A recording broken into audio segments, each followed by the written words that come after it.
Alright, we're gonna really quickly, because I kept rambling on about this and I don't really feel like there's a whole lot that actually needs to be said. So this should be a somewhat quicker one. I've got a new microphone in case you're wondering why my voice sounds kind of off. And I am back from vacation. The program I was at was kind of dog shit, so I'm going to a new one. But we're going to talk a bit today about recommending KDE to a new user, why and why not, you know? And the clickbait title is going to be Don't Use KDE, because, you know, of course we need to be that way. Everything has to be a controversial statement. So, KDE is pretty good. I do have a few problems with it so far, but maybe due to Wayland, where Windows focus doesn't always work if I'm alt-tabbing a lot. And, you know, I can't currently on my install, I do not want KDE anywhere near my Gen 2 install. And that's because you download any KDE application that pulls in the entire Qt toolchain with KDE's entire libraries and the entire desktop and everything, and it's really annoying. I don't have that problem with GTK applications. It doesn't pull the entirety of GNOME down with it too. So, you know, we'll figure that out. But as far as I know, what do I want to say about this? Sorry, I'm fiddling with the key right now. So, when we're dealing with new users and what they should be using, I personally, my bias is towards GTK. I don't think that getting people hooked on KDE applications is a good idea in case they ever switch desktop environments, because then they're probably not going to use those applications anymore. So I find that GTK is a bit more compatible with other desktop environments, you know, like unless you're using like Qtile or Cutefish or something, which new users probably aren't going to do. They might switch from KDE to GNOME, and then they have to learn GNOME applications, which is fine, you know. It's fine to use GNOME applications, of course, but I find that they're more modular, you know, and they're not quite as dependent on, you know, on the desktop as KDEs are. So why does this matter to a new user who's just installing KDE just to get that familiarity of Windows? Because I don't really like teaching people that they need a drop-in replacement for anything. You know, I don't want the file manager to act exactly the same. I don't need the taskbar to be the same. I don't need the, you know, I don't need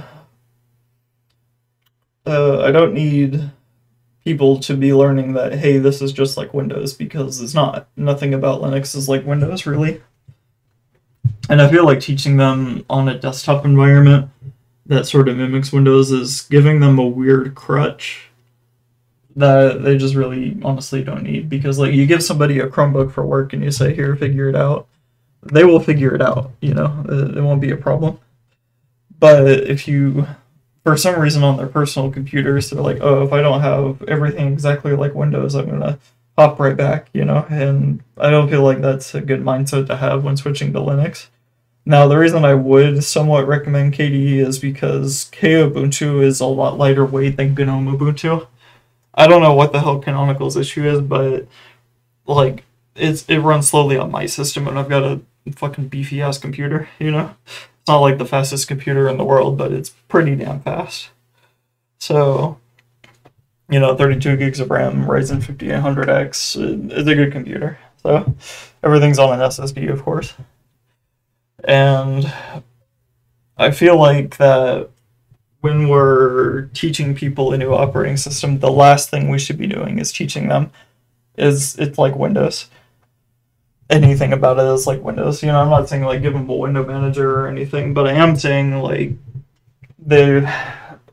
that is a weird crutch to give somebody, is what basically amounts to a taskbar, because the settings aren't in the same place. Everything works differently. The file manager works differently. The file systems work differently.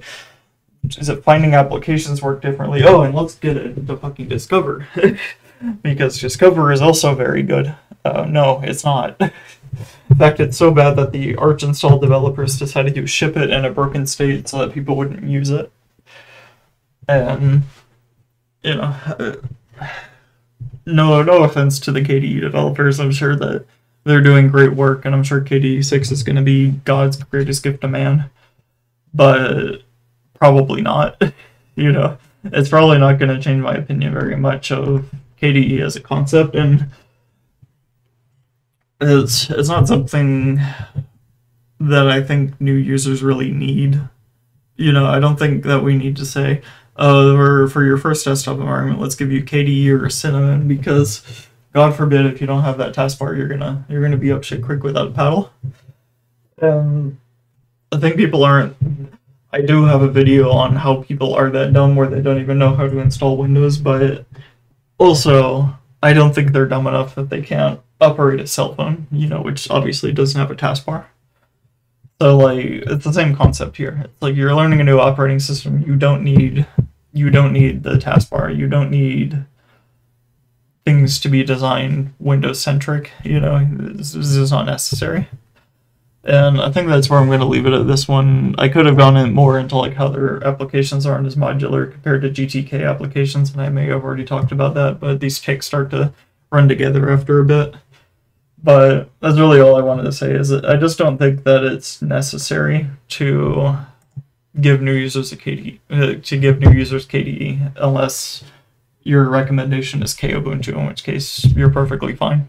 Because recommending Ubuntu is actually still something that I cling to just a bit, because a lot of guides are written with Ubuntu in mind.